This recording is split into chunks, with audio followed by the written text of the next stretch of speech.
है जब एक पत्रकार अपनी पत्नी के अफेयर से टूटकर जिगोलो बनने का फैसला करता है।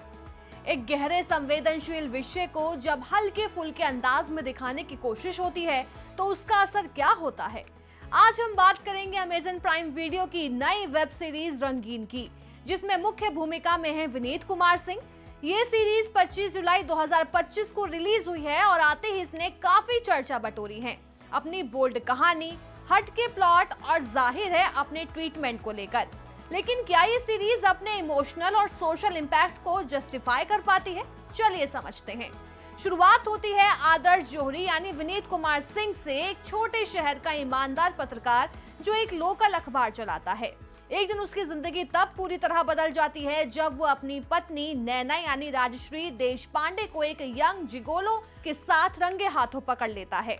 आहत और टूटे हुए आदर्श का आत्मसम्मान उसे एक ऐसा फैसला लेने पर मजबूर कर देता है जिसकी किसी ने उम्मीद नहीं की थी, यानी वो खुद जिगोलो बनने का निर्णय लेता है।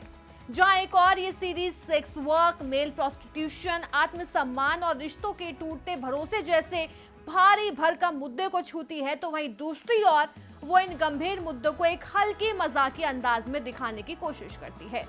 हर इमोशनल सीन के बाद अचानक कोई हंसी या डायलॉग या बैकग्राउंड म्यूजिक उसकी गंभीरता को तोड़ देता है। दर्शक कंफ्यूज हो जाता है, क्या वो आदर्श की हालत पर हंसे या उसके लिए दुख महसूस करे। यहाँ डायरेक्शन पूरी तरह से चूकता है क्योंकि भावनाओं की परतों को सही तरीके से छुआ ही नहीं जाता। आदर्श का एक जिगोलो बन जाना ना तो पूरी तरह से गंभीर लगता है और ना ही कोई मजेदार अनुभव बन पाता है। अब बात करें अगर एक्टिंग की, तो विनीत कुमार सिंह का काम इस सीरीज की सबसे बड़ी ताकत है।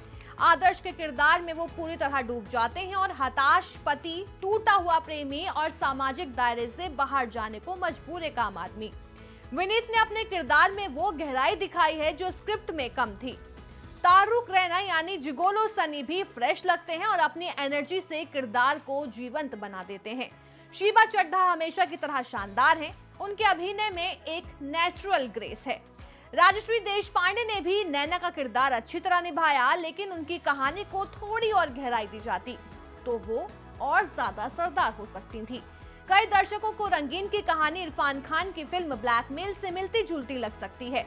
दोनों में ही एक पति अपनी पत्नी के अफेयर के बाद अजीब रास्ता पकड़ लेता है और कॉमिक टोन में गंभीर बातें कही जाती हैं। लेकिन जहां ब्लैकमेल इमोशनल और डार्क ह्यूमर के बीच बैलेंस बनाए रखती है, तो वहीं रंगीन बार बार अपना रास्ता भटक जाती है। रंगीन और दुर्लभ विषयों को छूती है जिन पर भारत में खुलकर बात नहीं होती, जैसे मेल सेक्स वर्क, रिश्तों में भावनात्मक दूरी, मर्द का आत्मसम्मान और सेक्स से जुड़े सामाजिक टैबू। लेकिन अफसोस की बात यह है कि ये सीरीज अपने ही विषय की गंभीरता को समझने और दिखाने में चूक जाती है। अगर आप विनीत कुमार सिंह के फैन हैं या आपको रिश्तों की पेचीदगियों पर आधारित कहानियां पसंद हैं, तो रंगीन को एक बार देखा जा सकता है। सीरीज में कुछ सीन ऐसे हैं जो आपको रुक कर सोचने पर मजबूर करते हैं, लेकिन अगर आप उम्मीद करते हैं गहराई वाली कहानी जो आपको अंदर से हिला दे, तो ये शायद आपको अधूरा लगेगा। लेकिन ध्यान दें, ये सीरीज बोल्ड है, इसलिए इसे अकेले या अडल्ट्स के साथ ही देखें। फैमिली के साथ इसे देखने की सिफारिश नहीं की जा सकती।